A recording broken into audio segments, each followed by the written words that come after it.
Okay, so you've been at Niners practice.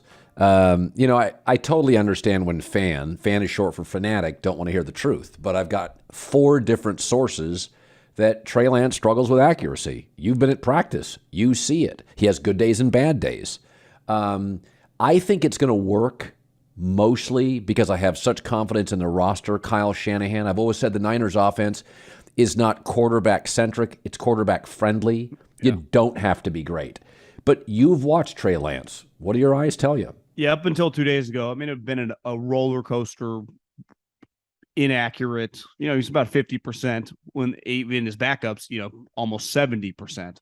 So that's an issue. It is. And to win in this league, even with a coach like Kyle Shanahan that loves running the ball and their defense is going to be fantastic, Jimmy Garoppolo is really good on third down, and what's third down usually? It's 3rd and 8. It's not 3rd and 1, right? So you got to throw either a longer pass, right? An intermediate route. And I do think the last 2 days, he's looked really, really good. Now, what he has going for him, like Mahomes several years ago, is he's inheriting a really good team and a really good coach.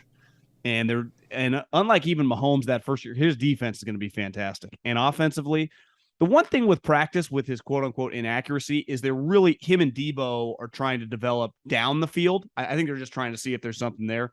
Because Debo behind the line of scrimmage, quick screens, hand him the ball. They've really kind of forced that, and that's what training camp's for. The other thing is Kittle and Bosa are on kind of unique training camp packages. It's like, we know what these guys are. We need 17 of these. They're proving nothing. So Kittle's not a huge part of practice, and he's going to be like, if he had and he's a great practice player. Clearly the Niners are like, listen, you come in great shape. We're cool. We'll just ease you in.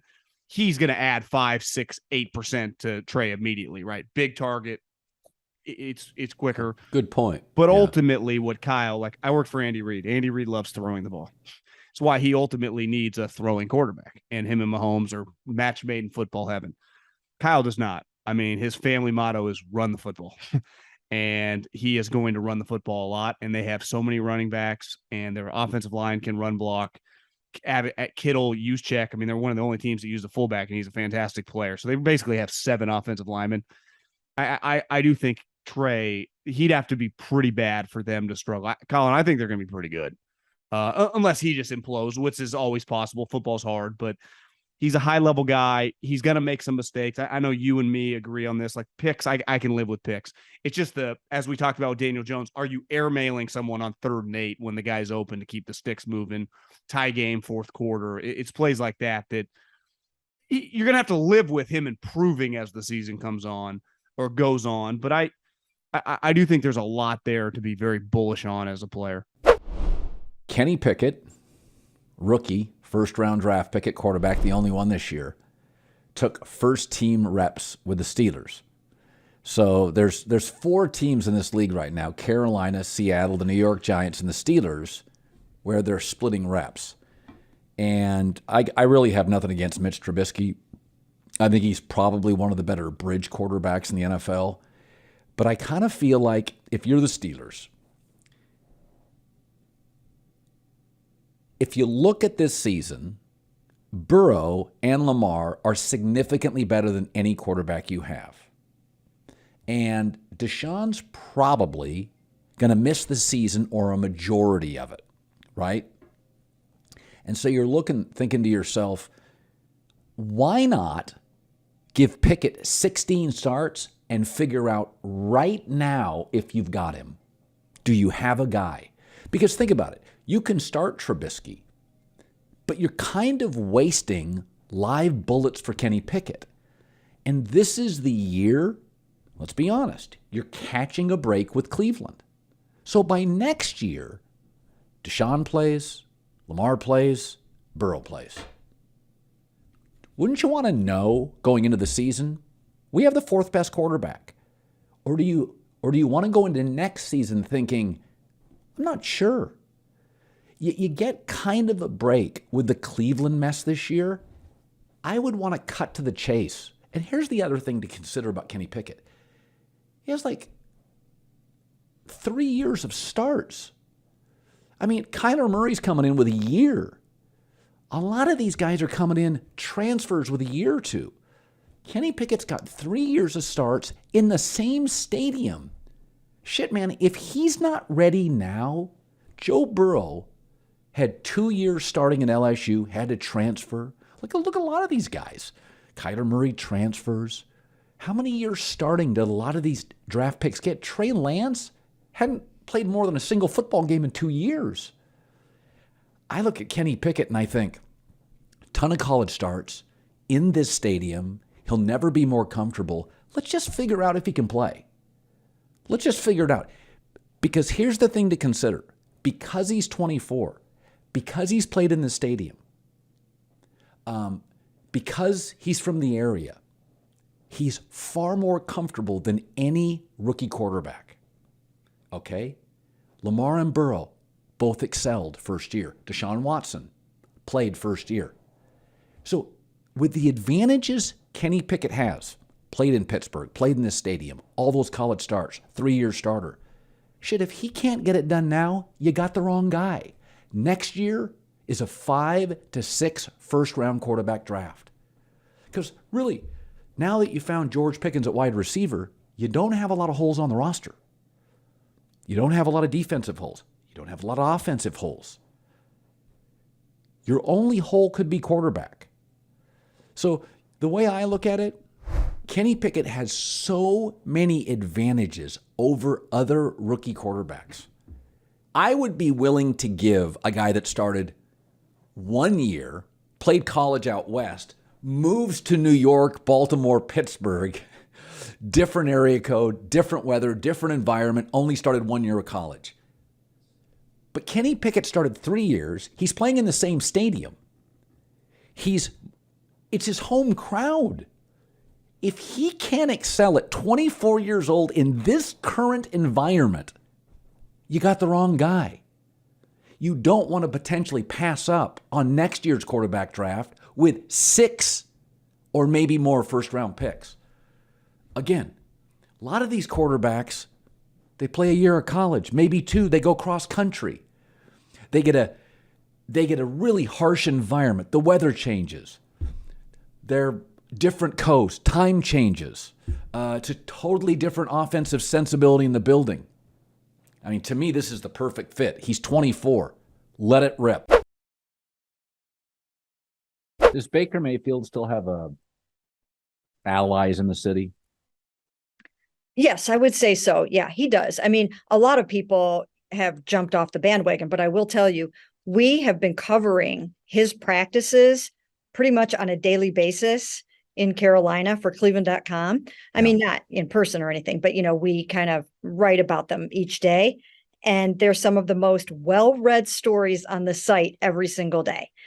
So people still have an appetite for Baker Mayfield. Part of that might be because the Browns are playing him in the opener. Like, how can you have a better storyline than that from the Baker Mayfield saga? It's really kind of uncanny. But yes, so that's part of it. But yes, there are people here that really still feel for Baker Mayfield. Well, I mean, listen, 2-time walk-on, underdog quality. Cleveland's felt beat up, I think, for decades in sports by the national media, the reputation. There's a certain symmetry, I thought, with Baker in Cleveland. I just thought, I said this early, he was just too snarky. I always feel like you can't win the press conference as a quarterback. You just have to sometimes fall on the sword. Baker always felt like he had to win the press conference. And some of that's just he's a young 25-year-old guy. He's a kid. Mm-hmm. And so part of me, I do think he'll win that job in Carolina. And I think it's a bad O-line. So you know what I feel bad about Baker, Mary Kay, is a lot of times in life you get a great opportunity and you're not ready for it and you never get a second great one. Lane Kiffin. He just wasn't ready for the Raiders in USC, but he's a really smart coach. He got a second opportunity in the SEC, and he's crushing. He's a great coach. Steve Sarkisian wasn't ready for the USC job. Personal issues. Mm-hmm. He got a second opportunity. Where I feel bad for Baker is I'm not sure he's ever going to get that offensive line or he's ever going to get Nick Chubb. I mean, it was really, Mary Kay, it was really built for a quarterback. It was it was almost the Niners offense. It was quarterback friendly, not quarterback centric. And part of me thinks, oh, Baker, you had it. Those kind of offensive lines, because he didn't make any money, they don't exist. You can't go buy a right tackle, right? Right. And the ironic part about this whole thing, and I think about this sometimes, what would have happened if Baker Mayfield had not asked to be traded the day after, or the day the Cleveland Browns went down to try to court Deshaun Watson? What if he would not have asked to be traded? Would he be still the starting quarterback of the Cleveland Browns right now? I mean, there's a world in which that's possible. And, so I don't know. It's just weird the way that the whole thing worked out, because at that point, negotiations opened back up, and they opened up those purse strings, and they threw $230 million guaranteed at Deshaun Watson. And all of a sudden, the team that he had supposedly ruled out was his first choice. And here he was. So I just have to wonder what would have happened. Well, and also easy for me to say, you feel like somebody lies to you. It's like somebody cheats on you. It's hard for people to take it back. And he was told, you're our guy. And then a couple of weeks later, you're not our guy. And for me, I said, suck it up. You're never going to get a better O-line. You're not going to find Nick Chubb. Kevin Stefanski won Coach of the Year. You've got really good tight end play. Baker, suck it up and go back to Cleveland. But I get it. Did you ever think there was a moment that he would suck it up and come back? I knew all along, and like you said, I was kind of on the disconnect between Baker Mayfield and Kevin Stefanski early on. But, from October, I had been hearing that, that it just wasn't right between those two, and that Baker did not feel comfortable. He did not feel that he was being used properly. You and I have talked about that before on this podcast. And so I always felt like the end was near. I just didn't know if it actually would be able to be pulled off quite like that. But I do think that this would have been the best opportunity for Baker Mayfield, to rebuild his career and to get back on track and to find something after this year, was to come back here and try to do something with this team and this offense. Dear Colin, the NFL and NFLPA have agreed on an 11-game suspension for Deshaun Watson. What's something you're thinking about that isn't being discussed? Well, the NFL makes a majority of its money from television. They are meticulous and calculated in their planning. So Deshaun Watson will not be allowed to play until week 13. Now, he plays for Cleveland. That's the AFC. CBS owns those rights, right? AFC rights. Interesting, they bring him back on a week that CBS has 3 huge AFC matchups, and they cover 4 regions. Chargers play the Raiders. Herbert, Derek Carr. CBS will have their West Coast affiliates, plus Idaho, plus Nevada. They'll take that game. Mahomes plays Burrow, Kansas City, Cincy. CBS will have all their Midwest affiliates take that. Denver plays Baltimore, Russell Wilson, Lamar Jackson. That will cover the Rocky Mountain states and then the Northeast population centers. They're covered. West, Rockies, Midwest, Northeast.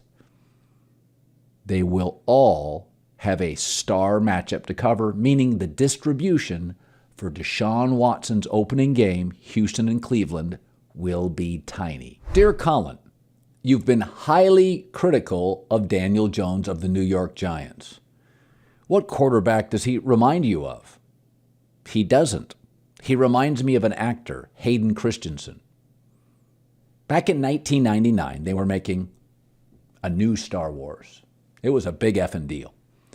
George Lucas, you know George Lucas, had to find somebody to play Anakin Skywalker, who would eventually become Darth Vader. Big role. So they put Hayden Christensen in the part, and most people agreed it was a whiff. But was it his fault? Frankly, the role was bigger than the actor. Blame George Lucas. The actor was what the actor was. The role of Giants quarterback is too big for Daniel Jones.